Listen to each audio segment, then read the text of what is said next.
Irmãos, boa noite. Como é bom quando nós nos reunimos para adorar o nome do nosso Deus. Irmãos, imaginemos por alguns instantes que a Igreja 1 vai te enviar para uma grande obra missionária. Você vai fazer missões num lugar carente do Evangelho, num lugar onde as pessoas são indiferentes, avessas ao Evangelho. E você vai até esse lugar, você vai até essas comunidades, prega o Evangelho do Senhor Jesus ali. Para graça do Senhor, muitas almas são atraídas a Cristo, muitas pessoas são convertidas, as coisas aparentemente parece que estão avançando, que você está fazendo um excelente trabalho missionário ali. Mas algum tempo depois, um grupo de pessoas começa a se levantar contra você, começa a se levantar contra a mensagem que você está pregando. Algumas pessoas ali fomentam um motim, te expulsam daquela cidade e antes que te matem, você precisa sair correndo. Mas você é um missionário fiel a Deus, sabe desse chamado e começa então a pregar o evangelho nas cidades ao redor. E depois fica sabendo que esse mesmo grupo de pessoas que se levantou contra você está introduzindo uma outra mensagem em várias daquelas pessoas que acreditaram na tua mensagem. De que estão acrescentando várias coisas à salvação, de que elas precisam fazer outras coisas além de crerem em Cristo, além de crerem na graça do Senhor. E você então recebe essa notícia de que várias almas que haviam sido convertidas a Cristo estão caindo nessa conversa. A pergunta é: o que você faria diante dessa circunstância? Viraria as costas e diria: já fiz a minha parte, já preguei para essas pessoas, algumas creram, outras de mentirinha, mas fiz a minha parte? Ou você diria, mandaria outra pessoa, ou deixaria a si mesmo, jogaria as coisas para debaixo do tapete, jogo que segue? Estou dizendo isso porque exatamente isso foi o que Paulo passou. Foi exatamente isso que Paulo, na região da Galácia, quando foi pregar o evangelho a eles, fez exatamente essas coisas. E quando soube dessa notícia, a resposta dele não foi ignorar isso, não foi jogar o tempo como o Senhor das coisas, mas foi escrever uma carta. E dessa forma nasce a carta de Paulo aos Gálatas. E eu quero então te convidar ao longo de 13 domingos a gente analisarmos a carta de Paulo aos Gálatas, a carta que esse apóstolo escreve aos novos cristãos da Galácia e a mensagem dele que ecoa em cada capítulo, a mensagem dele para eles e para nós também é que absolutamente tudo o que nós precisamos na vida é do Evangelho. De tudo que a gente busca, almeja, projeta para a nossa vida, mas no fundo a única coisa que nos basta, a única coisa que nos é suficiente é o Evangelho. É esse favor imerecido de Deus que pela vida, morte e ressurreição de Jesus tornou isso possível. Jesus morre não só para cumprir os Evangelhos, mas também para que a gente possa ter um Evangelho. Então eu quero que a gente ao longo desses domingos possa ouvir da boca do apóstolo Paulo a forma como ele resolveu os problemas dessa comunidade tão recente, né? E tão vulnerável também. E a gente vai ver que, à medida em que as coisas vão avançando, nós nos parecemos muito mais com os Gálatas do que nós gostaríamos de admitir. Então, para hoje, a gente vai cobrir os versículos, dos versículos 1 ao 9 do capítulo 1. Então, abra Gálatas, capítulo 1, e a gente vai cobrir dos versículos 1 ao 9. Bastante coisa que Paulo trata aqui na introdução e algumas curiosidades também.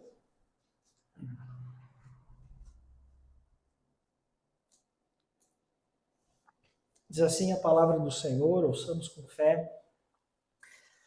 Paulo, apóstolo enviado, não da parte de homens, nem por meio de pessoa alguma, mas por Jesus Cristo e por Deus Pai, que o ressuscitou dos mortos, e todos os irmãos que estão comigo, as igrejas da Galácia. A vocês, graça e paz da parte de Deus, nosso Pai, e do Senhor Jesus Cristo.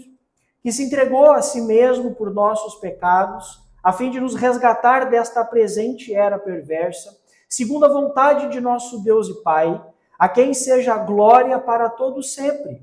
Amém. Admiro-me de que vocês estejam abandonando tão rapidamente aquele que os chamou pela graça de Cristo, para seguirem outro evangelho, que na realidade não é o evangelho. O que ocorre é que algumas pessoas os estão perturbando, querendo perverter o evangelho de Cristo. Mas ainda que nós, ou um anjo dos céus, pregue um evangelho diferente daquele que lhes pregamos, que seja amaldiçoado. Como já dissemos, agora repito, se alguém lhes anuncia um evangelho diferente daquele que já receberam, que seja amaldiçoado. Vamos orar? Vamos ao Senhor em oração. Senhor, obrigado pelo teu amor, pela tua bondade, pelas tuas misericórdias que se renovam a cada manhã. Obrigado, Senhor, pelas nossas vidas. Ilumina, Senhor, a nossa mente, abre o nosso coração e que o teu Espírito Santo possa aplicar essas verdades na nossa alma. Opera, Senhor, temor na nossa vida e que tudo seja, absolutamente tudo, seja para a tua glória. Em nome de Jesus. Amém. Bom, talvez, e muito provavelmente, na verdade, quando a gente lê essa introdução de Paulo aos Gálatas, talvez o que mais nos chame a atenção seja o tom que Paulo usa aqui nessa, não só na abertura, mas em toda a carta. Na semana retrasada, a gente encerrou uma série de exposições na carta de Paulo aos Filipenses. E é contagiante o tom da carta. É contagiante a alegria da carta. A gente vê Paulo, mesmo que preso, mesmo que não tendo controle de absolutamente nada, mesmo não sabendo o que seria do seu próximo dia, mas a gente vê alguém alegre. A gente vê alguém que transborda alegria, alguém que está empanturrado de tanto contentamento. Quando a gente olha para a igreja de Filipos, a gente vê uma igreja que, apesar de todas as dificuldades que tinha, mesmo não sendo uma igreja financeiramente bem abastada, era uma igreja que fazia de tudo, compartilhava daquilo que tinha e até daquilo que não tinha para ajudar o apóstolo Paulo. Mas aqui na carta de Paulo aos Gálatas, o tom é diferente. O tom é completamente diferente. A temperatura da carta é outra. Eu acho legal que o Hendrickson, quando ele vai comentar a carta aos Gálatas, e ele compara essa abertura aqui com a previsão do tempo. Ele diz que só por essa introdução aqui, pelo visto, diz ele, está vindo um forte temporal. Só pela introdução da carta já dá para ver os relâmpagos e ouvir o barulho dos trovões. Então, é claro que Paulo ele está completamente sob controle, porque ele está escrevendo sob inspiração e direção do Espírito Santo. Mas a gente vê que Paulo está agitado aqui na carta. A gente vê que Paulo ele está profundamente comovido. A mente de Paulo e o coração de Paulo estão dominados por um misto de emoções e também de surpresa. Havia uma expectativa de Paulo quando ele plantou a igreja, as igrejas, na verdade, a gente vê no final do versículo 2, Paulo dizendo as igrejas da Galácia, porque eram 4 cidades e ele plantou a igreja nessas 4, que eram Antioquia da Psídia, Listra, Derbe e Icônio, e essas igrejas elas foram plantadas na primeira viagem missionária de Paulo e elas foram plantadas a muito custo, elas foram plantadas com muito trabalho. Quando a gente vê como que foi a plantação da igreja em Antioquia, por exemplo, a gente vê que, embora muitas pessoas tenham crido no Evangelho, Paulo e Barnabé foram perseguidos. Eles foram expulsos de Antioquia. Eles saem de Antioquia e foram para Icônio.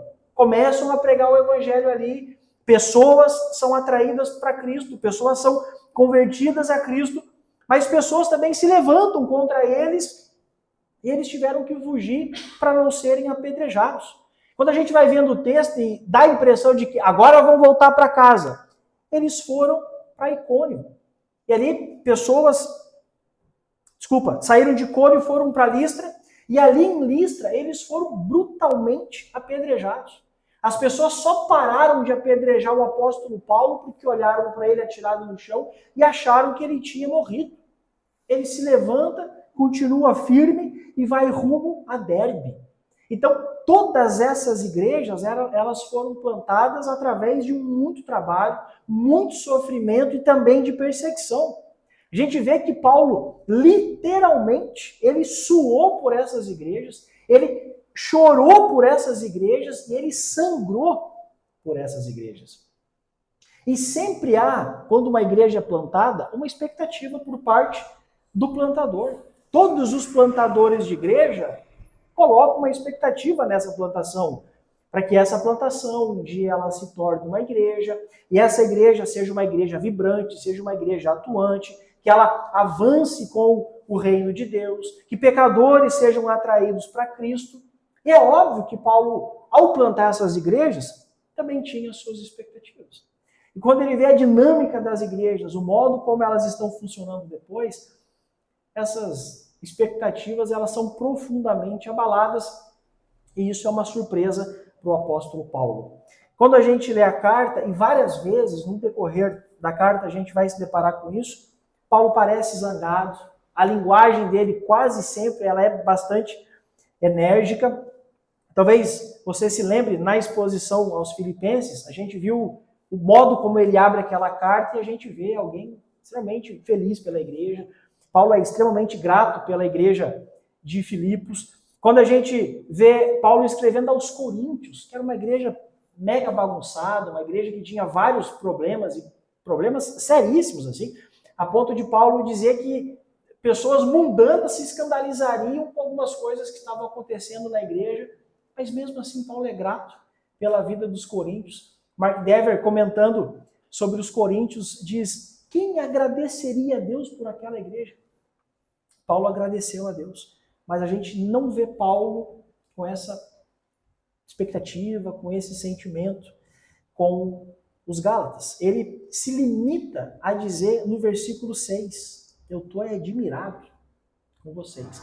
É aquele WhatsApp assim que a pessoa manda para ti, nem dá bom dia, boa tarde, boa noite, vem logo uma pedrada. Então é mais ou menos esse o tom da carta de Paulo às Gálatas. E a pergunta que fica é, o que estava acontecendo nessa região com essas igrejas que despertou sentimentos tão intensos na vida de Paulo? Primeiro, é que Paulo realmente está admirado com esses cristãos recém-convertidos, aí no versículo 7, e eles estão se deixando levar, eles estão sendo convencidos por uma mensagem que, na verdade, não é definitivamente o Evangelho. E quando eles ouvem aquelas palavras e dão crédito a isso, eles estão se expondo a um enorme perigo. Por isso que no versículo 6, no finalzinho dele, Paulo faz uma acusação muito séria e os adverte que, ao ouvirem essa mensagem, darem crédito, acreditarem nessa perversa mensagem, eles estão se desviando do Evangelho de Deus, do Deus que os chamou. Segunda razão do porquê Paulo está bem enérgico assim com as igrejas é que o alvo principal da fúria de Paulo é um grupo de pessoas que estavam ensinando esses recém-convertidos a cumprirem algumas coisas que pertenciam à cultura judaica, como deveriam obedecer às festas judaicas, deveriam obedecer à dieta judaica e, sobretudo, eles deveriam se circuncidar. E somente dessa forma, além de crerem em Cristo, mais essas ações somadas, somente depois disso que eles agradariam a Deus de verdade. E é possível que por serem neófitos, que pelo fato de serem novinhos na fé, tinham um sentimento real de agradar a Deus e estavam então sendo facilmente conduzidos, sendo influenciados por isso. Mas quando Paulo descobre, ele se refere a isso como uma completa rejeição de tudo aquilo que ele havia ensinado a essas igrejas e a custo de muito sangue. Esses mestres, Paulo não simplesmente ignora eles, mas ele diz no versículo 7 que são pervertores do Evangelho. E por serem homens que se levantaram como pervertores do Evangelho, no versículo 9, Paulo invoca maldição sobre essas pessoas. É um sentimento legítimo do apóstolo Paulo. Não é alguém descontrolado, querendo fazer as coisas com justiça própria. Mas é o sentimento de um pai que quer proteger os seus filhos. É um sentimento de um pai que, ao ver os seus filhos expostos na iminência de um grande risco, vai ali para protegê-los. E é necessário, então, uma correção mais enérgica. Então ele vai escrever então essa carta. E é interessante que Paulo conhecia as figuras, né? Então ele sabia que quando essas igrejas recebessem a carta e olhassem no tom delas, ia ter uma meia dúzia que ia dizer, mas quem é o apóstolo Paulo para falar dessa forma com a gente? Ia ter um mais que ia dizer, mas quem Paulo pensa que é para dizer isso aí de mim?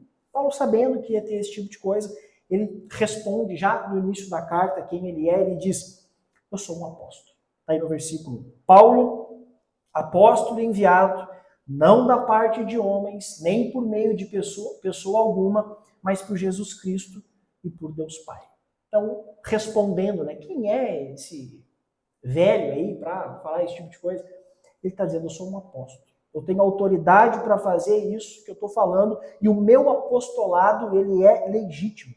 Paulo está dizendo para eles que ele é um emissário divinamente designado para isso que ele está fazendo, e ele reforça essa verdade para essas comunidades da Galácia, porque essas mesmas pessoas que estavam introduzindo essa outra mensagem, Paulo diz que isso não é o evangelho, também estavam criticando o apostolado de Paulo, dizendo que Paulo não era um apóstolo de verdade, provavelmente pelo fato de Paulo não ter pertencido ao grupo dos 12 apóstolos que andaram ali com Jesus, e uma segunda razão é porque Paulo, ele é um apóstolo improvável.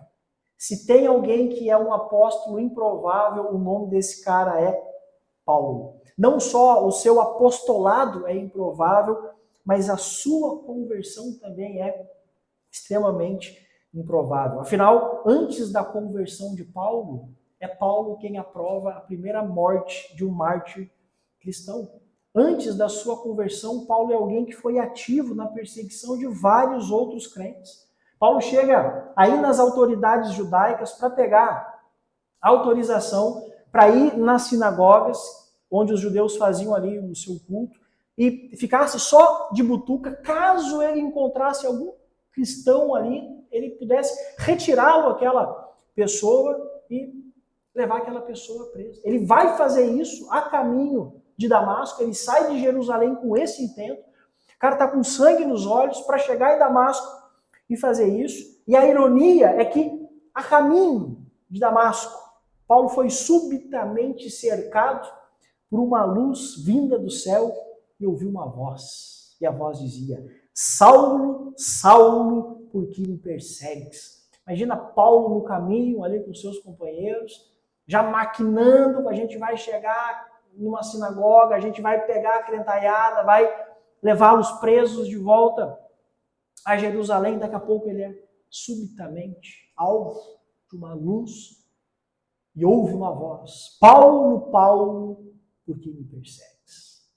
Às vezes a gente acha que a perseguição é contra indivíduos crentes, contra o Senhor. Quem levanta guerra contra a igreja do Senhor não é contra pessoas que essa pessoa está se levantando, mas é contra o Senhor dos exércitos. É contra o próprio Senhor. É por isso que ele diz a Saulo, Saulo, Saulo, por que me persegues? Aí Paulo, meio ainda sem saber o que está acontecendo, o que é que está falando? Aquela voz se identifica. Eu sou Jesus. Eu sou Jesus a quem tu persegues. A claridade foi tanta que Paulo ficou 3 dias sem enxergar. Chega em Damasco, aí o Senhor aparece em visão a um homem chamado Ananias. Aí o Ananias, inicialmente, fala, Senhor, fala que eu te escuto, prontamente. Mas aí quando o Senhor disse a Ananias, Ananias, vai à rua chamada direita e na casa de Judas, procura por Saulo. O Ananias dá uma esmurecida, mas Senhor, isso é um erro estratégico, Senhor. Eu conheço Saulo. Esse cara não é crente, Senhor, não te engana com ele. Não sei se o Senhor está sabendo da última novidade, mas ele chegou aqui para perseguir crente. O cara está com autorização da liderança para chegar em sinagoga, prender crente. Mas o Senhor que é o autor da história. Mas o Senhor é aquele que nada foge do seu controle, que não é surpreendido por absolutamente nada. Diz a Ananias, vai Ananias. Vai porque aquele homem é para mim um instrumento escolhido para pregar a palavra.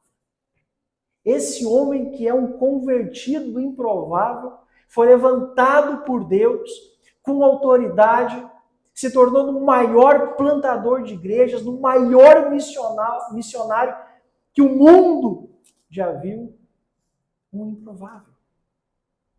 Esse homem, além de tudo isso, se tornou um profundo defensor do Evangelho. E é dessa forma que ele escreve, divinamente designado para isso, ele vai lembrar esses recém-convertidos da Galácia aquilo que ele tem para falar. E aquilo que ele tem para falar é única e exclusivamente o Evangelho. E aqui na sua introdução ele expõe verdades profundas sobre o que é esse Evangelho. E, em primeiro lugar, o que é o Evangelho? Ele revela quem nós somos. Somente o Evangelho faz um mapa perfeito de quem nós realmente somos. Somente o Evangelho que consegue fazer uma radiografia perfeita e dar o diagnóstico de quem nós realmente somos. E a resposta de quem nós somos impotentes e perdidos. É isso que a palavra resgatar no versículo 4 sugere. Algumas traduções, talvez a tua esteja livrar. E isso daqui é muito profundo. Recentemente eu vi um vídeo, acho que o rapaz era de Curitiba, ele chegava nas pessoas aleatoriamente e perguntava para as pessoas qual era a primeira coisa que vinha à mente delas quando elas ouviam o nome Jesus. A maioria delas respondia: é um grande mestre. Nós estamos diante de um grande mestre. É comum não só as pessoas de fora da igreja, mas a gente vê vários cristãos também achando que Jesus ocupa única e exclusivamente o status, a posição de mestre na nossa vida. Mas Paulo, ele quer lembrar os Gálatas e a nós também, que antes de mestre das nossas vidas, Jesus é o nosso resgatador. Antes de mestre das nossas vidas, Jesus é aquele que nos livra.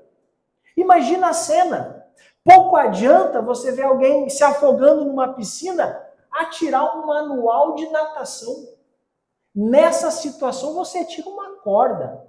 Antes de querer ensinar alguma coisa para essa pessoa, você precisa resgatar ela daquela situação. Você precisa urgentemente livrá-la daquela situação. Nós somos impotentes e perdidos. E é Jesus quem nos liberta. É Jesus quem nos livra. Ele é o nosso resgatador. Versículo 1. O que nos resgata desta presente era perversa. E a pergunta é: se eu sou perdido e impotente, e Jesus é o meu libertador, Jesus é o meu resgatador, de que modo ele faz esse resgate? Está aí no versículo 4. Se entregou a si mesmo por nossos pecados. Todos nós nascemos em iniquidade, inclinados ao mal, com uma dívida impagável. Mas essa dívida precisa ser paga. Nenhuma pessoa que nasceu, que vai nascer, vai ficar com essa dívida em aberto. Ou você vai pagar essa conta um dia, ou essa conta será paga por Jesus Cristo. E ao seu povo, o Senhor sendo libertador, aquele que livra o seu povo, ele entregou a si mesmo pelos nossos pecados. Ele nos substituiu naquela cruz. Ele pegou para si a nossa culpa.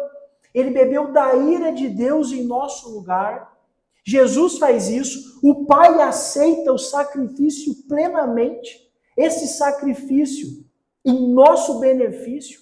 ressuscitando-o, conforme o versículo 1, dentre os mortos, e nos concedendo a graça e a paz, que ele diz no versículo 3, que Cristo e Cristo somente conquistou e alcançou por nós. Para o povo de Deus, toda essa dívida é paga na cruz do Calvário. Para aqueles que morreram sem Cristo, essa dívida não vai ficar em aberto. Pagarão no dia do juízo final, onde eles beberão ali da taça da ira do Senhor Jesus. Mas a notícia para aqueles que aqui nessa vida entregaram a sua vida a Jesus, a dívida está paga. Não há mais débito. O extrato que havia de dívida contra cada um de nós foi pago e pago publicamente. Essa dívida foi exposta na cruz do Calvário para envergonhar o diabo, dizer que ele não tem poder sobre absolutamente nada, para dizer que ele é o Senhor da história, para dizer que a história vai para onde ele quer, e através da cruz ele entra na nossa história para nos resgatar, para nos salvar da presente era perversa. Isso Jesus faz na cruz do Calvário. E por que Deus fez isso? Tudo isso foi feito pela graça. Não por algo que tenhamos feito, mas como diz o versículo 4, segundo a vontade de nosso Deus e Pai. A história é que nós não pedimos ajuda. Em nenhum momento nós gritamos por socorro. Mas Deus, em sua infinita graça, por ser um Deus rico em amor, planejou aquilo que nós sequer havíamos percebido. Cristo, por sua graça, conforme o versículo 6, veio realizar a libertação que jamais alcançaríamos por nós mesmos. A salvação é pura graça. Qualquer coisa somada a isso é perversão ao Evangelho. A salvação é pura graça. E quando a gente entende que isso é o Evangelho, que a salvação é pura graça, a gente começa a entender por que Paulo está reagindo de forma tão enérgica a essa comunidade. Porque uma vez que a gente entende o que é o Evangelho, fica impossível não confrontar esse outro Evangelho que na verdade não é o Evangelho. E a gente vê esse discurso, ainda nos dias de hoje, esse discurso que tem dominado púlpitos e vários corações até os nossos dias. E é quando a gente fala no Evangelho ser pura graça, os falsos mestres caem.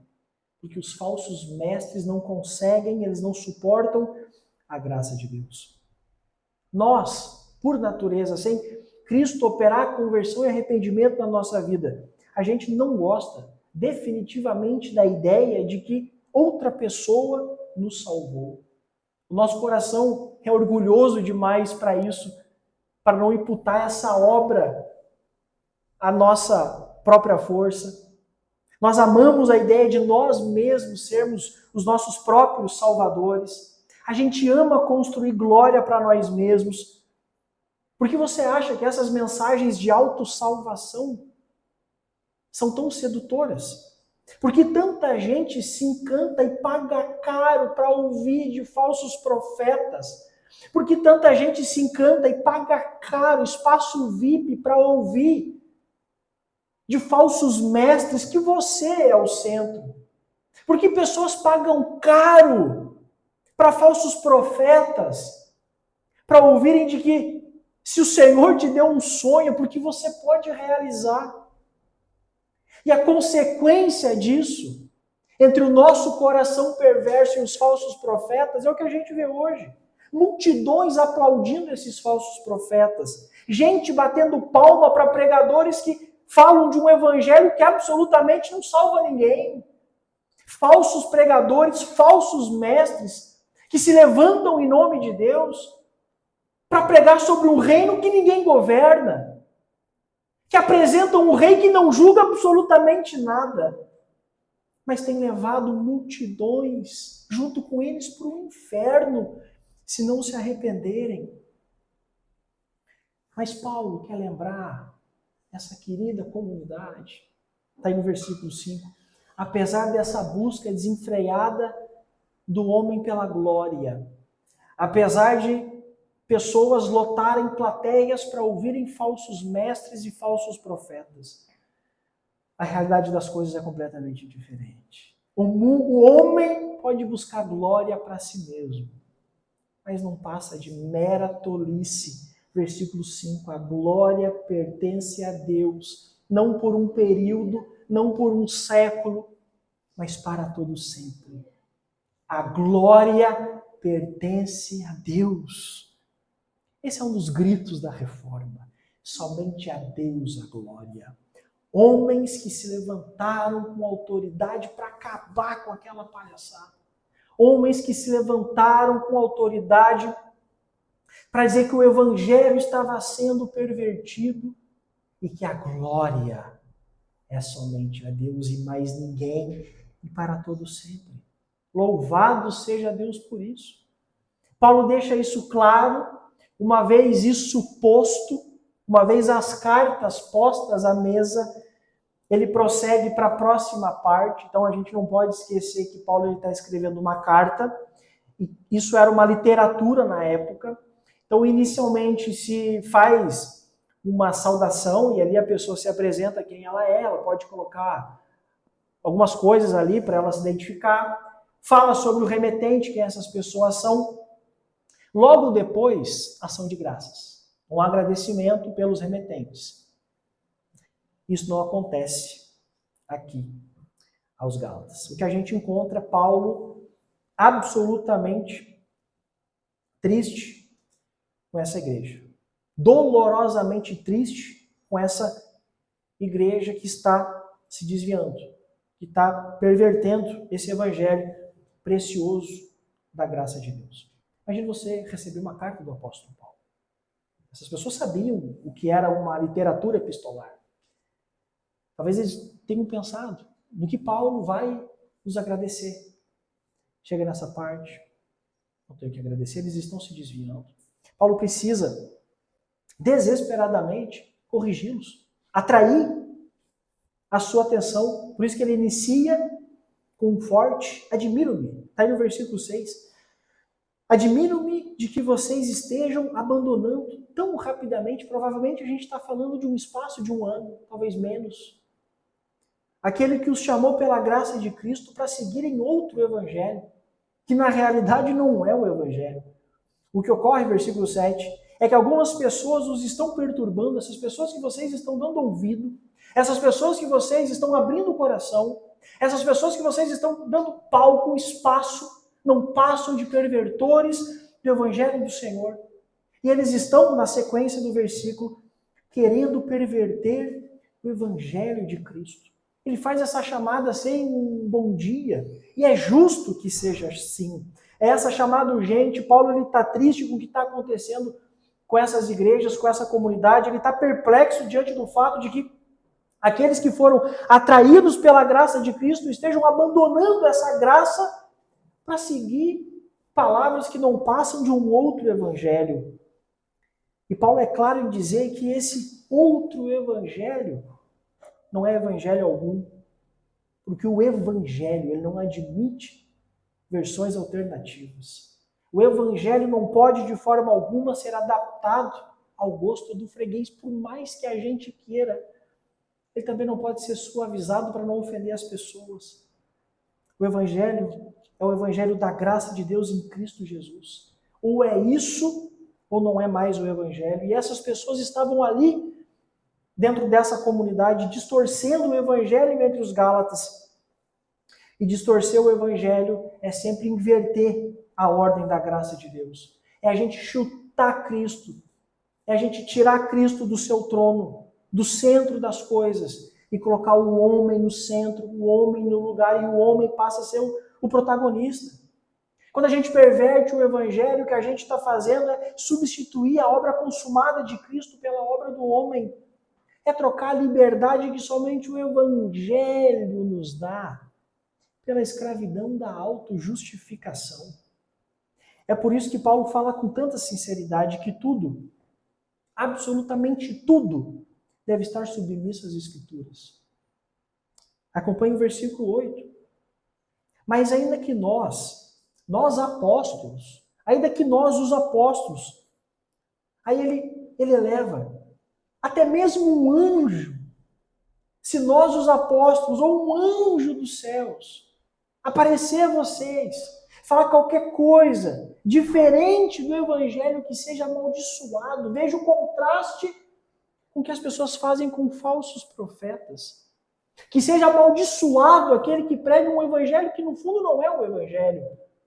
Sejam os apóstolos, sejam os nossos pregadores domesticados, sejam comunidades que sejam amaldiçoados ao perverterem o evangelho.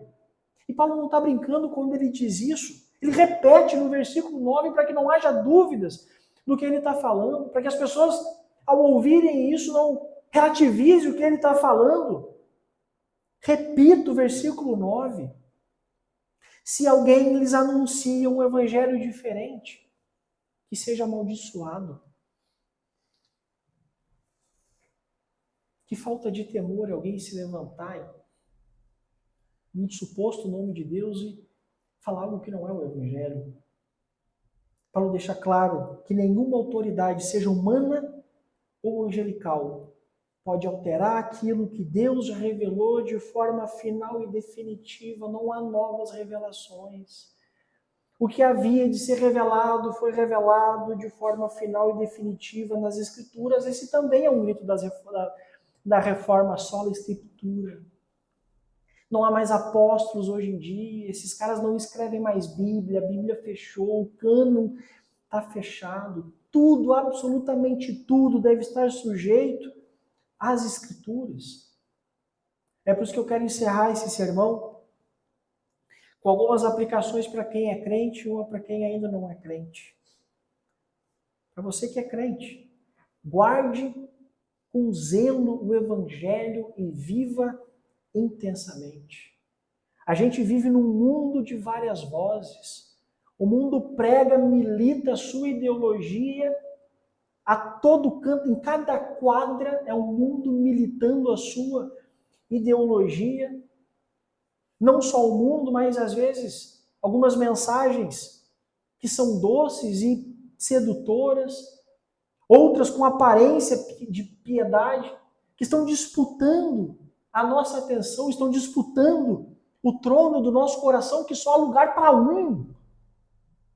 A história nos mostra que comunidades inteiras se corromperam quando deixaram de se submeter às Escrituras. Igrejas que foram sensacionais no seu tempo serviram outras comunidades que hoje é boteco, que hoje é mesquita. E por que isso aconteceu? Porque deixaram de se submeter às Escrituras. Isso é um risco que nós corremos também. Vivamos de modo que não nos sujeitemos às Escrituras para ver o que acontece com essa igreja aqui. Deixamos de viver de modo submisso às Escrituras para ver o que acontece com a sua vida. É por isso que o chamado de Paulo, o chamado do Senhor a nós, é que a gente mantenha sempre o Evangelho no centro da nossa vida. Devemos nos submeter somente às Escrituras. Devemos avaliar cada pensamento, a gente deve avaliar cada decisão, cada ensino, tudo à luz das Escrituras. Eu me lembro de um puritano, ele nasce no século XVI e desenvolve o ministério no século XVII. É William Gold. E aí já no finalzinho da vida, ele é acometido por enfermidades, ele começa a convulsionar. Ele passa de várias convulsões. E entre uma convulsão e outra, onde ele ficava lúcido, ele ecoava o Salmo 42 e começava a pregar para si mesmo. Ele convulsionava e no intervalo até a próxima, que ele sabia que ia convulsionar de novo, ele pregava para a própria alma e dizia: alma, te aquieta. Alma, descansa. Alma, essas convulsões, essas dores, essa enfermidade não tem absolutamente nada a ver com a ira de Deus. Alma, te aquieta. Essa enfermidade não tem nada a ver com o inferno. Te aquieta, ó minha alma. Te aquieta, ó alma que pertence ao Senhor na vida e na morte. Mas ele só podia pregar para si mesmo, porque a sua mente estava cativa às Escrituras. O que nós poderíamos pregar para a nossa alma diante de tudo aquilo que nós nos abastecemos? Por isso que a gente deve nos definitivamente se submeter às Escrituras. Ou você acha que quando você estiver na UTI vai ser a Netflix que vai te consolar? São os filmes que vão consolar a tua alma com medo da morte? São as Escrituras que vão dizer a vida não termina aqui. Há uma realidade maravilhosa depois que a cortina da minha alma se fechar. A realidade das coisas não termina aqui. O equipamento, ele para de bipar e no outro lado cai. No céu. Com todos os santos do Senhor. Com o Senhor. Aguardando o meu corpinho que vai decompondo com o passar do tempo. Mas que quando Jesus voltar em glória, os céus se rasgarem, anjo tocando trombeta, o meu corpo vai ressuscitar, vai unir novamente com a minha alma. Reinarei com Cristo e com seus santos. Passarei uma eternidade na Nova Jerusalém. Mas se a nossa mente não estiver cativa a essas coisas, a gente padece numa enfermidade.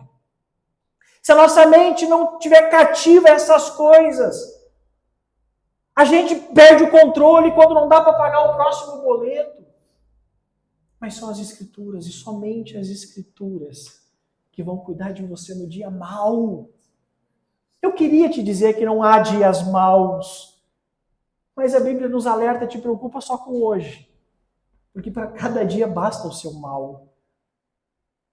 Mas a promessa do cristão, do crente, é que inclusive essas enfermidades, o William Gold sabia disso, de que a cada convulsão era um lembrete, o céu não é aqui. A realidade última das coisas não é isso que ele está vivenciando. É por isso que grandes homens de Deus foram triunfando ao martírio. Mente cativa às Escrituras. É por isso que a gente vê pessoas com tantos problemas que fogem ao seu controle, seja na área da saúde ou qualquer outra área, mas que conseguem ficar de pé. Mente cativa às Escrituras. É disso que eu preciso. É disso que você precisa. Não dê ouvidos a falsos profetas. Mesmo com boa retórica, mesmo com milhares ou milhões de seguidores no Instagram. Mente cativa às Escrituras. E somente às Escrituras. Somente ao Evangelho. Na cruz, a morte de Cristo, ele nos dá um Evangelho. Uma mensagem para aquele que ainda não é crente.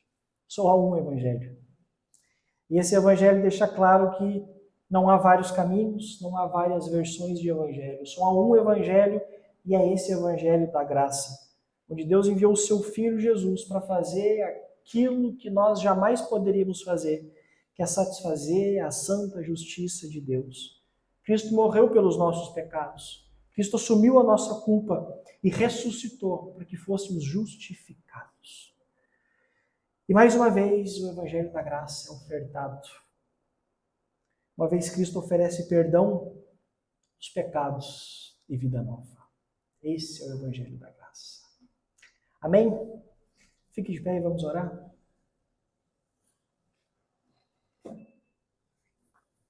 Senhor, obrigado pelo teu amor e pela tua bondade. Obrigado, Senhor, pelas tuas misericórdias que se renovam a cada manhã. Obrigado, Senhor, por ter assumido a nossa culpa, perdoado os nossos pecados. Obrigado, Senhor, porque agora não há mais nenhuma condenação. O máximo, Senhor, que o diabo pode fazer é nos jogar algumas coisinhas na cara. Mas isso não tem poder jurídico algum. Isso não tem influência na vida eterna alguma. O máximo que o diabo pode fazer ao cristão é jogar essas coisas na cara e nos desestabilizar emocionalmente. Mas que mesmo isso possa nos voltar a Ti, Senhor. Entender que o preço já foi pago, a conta já está paga. Obrigado, Senhor, por tudo isso. Obrigado por tamanha graça. Abençoa, Senhor, cada um de nós. Nos fortaleça na fé. Nos dê sabedoria e entendimento, amor pela palavra, para que possamos discernir o que é o teu evangelho e o que são perversões. Mesmo que com voz suave, mesmo que com aparente piedade, que viemos a ter discernimento. Perdoa-nos, Pai, porque muitas vezes não temos sido isso que deveríamos ser. Perdoa-nos, Senhor, porque a maior parte dos nossos problemas é porque tem nos faltado discernimento para nossas tomadas de decisões, para projetarmos o nosso futuro, para guiarmos a nossa família. E porque não temos vida com as Escrituras, perdoa-nos, Senhor. Queremos amar a Tua palavra. É onde o Senhor fala ao nosso coração. Obrigado, Senhor, por tudo, pelo dom da vida, pela salvação. Guia-nos. E que tudo, Senhor, absolutamente tudo seja para a Tua glória. E que no final, Senhor, cada um dos que me ouvem nesse momento, um dia possa ouvir do Senhor: vinde, benditos de meu Pai, possuir por herança o reino que vos tenho preparado desde a fundação do mundo. Há um reino que nos espera, não por mérito, mas por herança. Obrigado por tudo, Senhor, em nome de Jesus.